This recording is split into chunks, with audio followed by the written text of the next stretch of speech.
Assalamualaikum warahmatullahi wabarakatuh. Selamat pagi teman-teman mahasiswa STI Gizi. Kali ini saya coba membawakan materi koperasi serba usaha baik. KSU adalah koperasi yang memiliki lebih dari satu bidang usaha. Banyak koperasi yang memiliki bidang usaha lebih dari satu jenis, misalnya koperasi swalayan juga sekaligus sebagai koperasi konsumen. Bidang usaha bisa terdiri dari dua jenis atau lebih. Meskipun memiliki lebih dari satu jenis bidang usaha, dalam proses pencatatan artinya koperasi harus tetap memisahkan dengan jelas antara koperasi yang dilakukan dengan anggotanya dengan masyarakat umum. Bahkan koperasi dengan para anggotanya harus dicatat dalam buku tambahan untuk mengetahui keaktifan setiap anggota koperasi, sehingga jumlah saham yang diberikan kepada setiap anggota dapat diperhitungkan sesuai dengan kontribusinya terhadap koperasi. Pengklasifikasian transaksi koperasi dengan anggota dan non-anggota harus dilakukan karena laporan hasil usaha koperasi mewajibkan untuk memberikan laporan hasil aktivitas usaha koperasi secara terinci dengan misalnya kedua jenis transaksi tersebut. Koperasi yang memiliki lebih dari satu produk yang dijual kepada anggotanya, maka partisipasi butuh anggota juga harus dipilah sesuai dengan jenis produknya. Hal ini memungkinkan melihat kinerja koperasi dari nilai transaksi masing-masing produk. Beban penjualan juga harus dipilah dengan jelas antara beban yang dikeluarkan koperasi berkaitan dengan penjualan produk kepada anggota dan non-anggota. Beban penjualan kepada anggota juga harus dipilah antara satu produk dengan produk lainnya. Pemilihan beban semacam itu akan mempermudah penetapan SHU yang diperoleh koperasi dari setiap jenis transaksi penjualan dari setiap jenis produk yang dijual. Koperasi sukses selalu adalah koperasi yang setelah saya yang beroperasi di Jakarta. Bidang usaha koperasi ini adalah simpan pinjam dan penjualannya sebagai produk kepada para anggotanya dan masyarakat umum. Selain menjual barang, koperasi juga memberikan jasa penyewaan kendaraan kepada masyarakat. Jadi koperasi ini merupakan gabungan dari koperasi simpan pinjam dan koperasi konsumen. Peracaannya sebagai berikut: pada kas, piutang, persediaan perlengkapan kantor, kantor dan akumulasi bisnis valutan, kendaraan, amunisi kendaraan, bangunan, total aktifnya 900 juta. Dan di sisi pasifnya ada utang usaha, simpan sukarela, dana sosial, dana anggota, utang bank, simpan pokok, simpan wajib, cadangan, dan total kewajibannya ada 900 juta.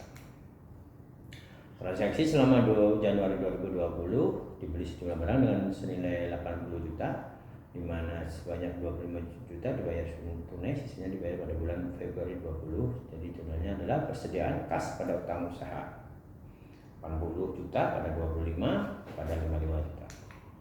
Kemudian tanggal 6 bulan 1 2020, 15 anggota koperasi yang mengajukan pinjaman kepada bank koperasi memperoleh persetujuan dari pengurus masing-masing memberi pinjaman uang sebanyak 6 juta.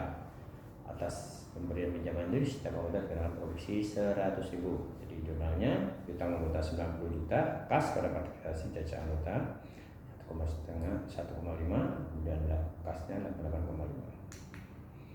Tanggal 81 2020 diterima angsur utang dari jumlah anggota koperasi dengan total pembayaran 26.500. Dari sejumlah penerimaan tersebut sebanyak 22 juta merupakan angsuran pokok dan sisanya merupakan pendataan uang. Kas pada piutang anggota pada partisipasi jasa pinjaman 26.500, 22 juta pada 4,5.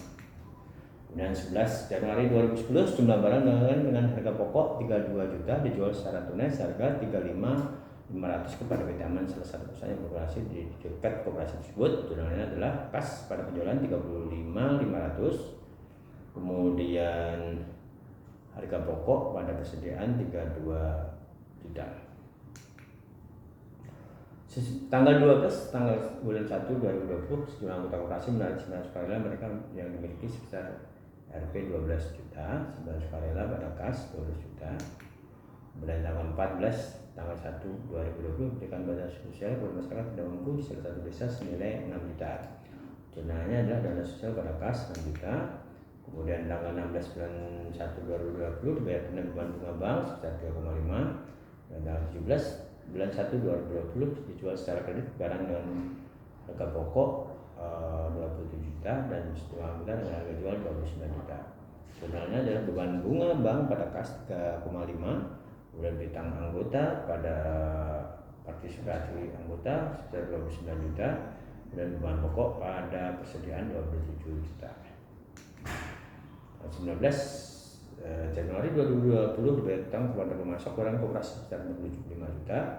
21 Januari 2020 di sejumlah anggota menyimpan uangnya 17,2 sebagai simpanan sukarela. Jumlahnya adalah tanggung usaha pada kas 45 dan berikutnya kas pada simpanan sukarela 17,2. Tanggal 23 Januari 2020 dibagikan SAU untuk anggota di mana 32 juta diterima secara tunai dan anggota dan sebesar 28 disimpan oleh anggota dalam bentuk simpanan sukarela di koperasi. Dan tanggal 25 Januari 2020 dibayar beban listrik, air, telepon sebesar 3,1 secara tunai. Jumlahnya adalah dana anggota pada kas pada simpanan sukarela 20 juta pada 32 juta pada 48 juta. Dan tanggal 25 jumlahnya adalah beban listrik, air, dan telepon pada kas 3,1. Kemudian pada 271/2020 dijual secara kredit dengan harga pokok 29 juta kepada sejumlah anggota dengan harga jual 31,5. Kemudian tanggal 28 tanggal bulan 1 2020 bayar beban transportasi berbentuk seperti bahan bakar minyak, ongkos tol dan lain sebagainya 1,3 secara tunai. Jurnalnya 27 tanggal 1 2020 adalah piutang anggota beban pokok pada partisipasi bruto pada persediaan 31,5, 29 juta, 31,5 pada 29 juta. Dan yang 28 Januari 2020 jurnalnya adalah beban transportasi pada kas 1,3. Kemudian pada tanggal 29 Januari 2020 dibayar beban reparasi kendaraan sebesar 1,5 tunai ke bengkel formula. Kemudian tanggal 30 Januari 2020 sejumlah barang dagangan dengan harga pokok 41 dijual dengan harga 45 kepada PT Makmur sebagai perusahaan regulasi di dekat Bekasi. PT Makmur membayar 19,5 secara tunai dan sisa dibayar waktu 2 bulan. Jurnalnya adalah beban reparasi pada kas 1,5, yang tanggal 30 jurnalnya adalah kas piutang usaha pada penjualan 19,5, 30 juta pada 45.500, kemudian HPP-nya harga pokok pada persediaan 41 juta.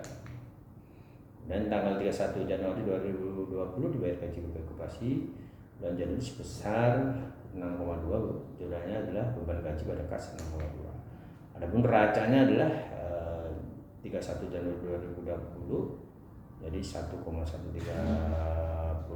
juta 1M, kemudian kreditnya pada 1,130 dan laporan SAO-nya 2,9 juta. Kemudian koperasi sukses pada neraca per 31 Januari menjadi 880 juta pada pasifannya 100 juta. Demikian kami sampaikan. Wassalamualaikum warahmatullahi wabarakatuh.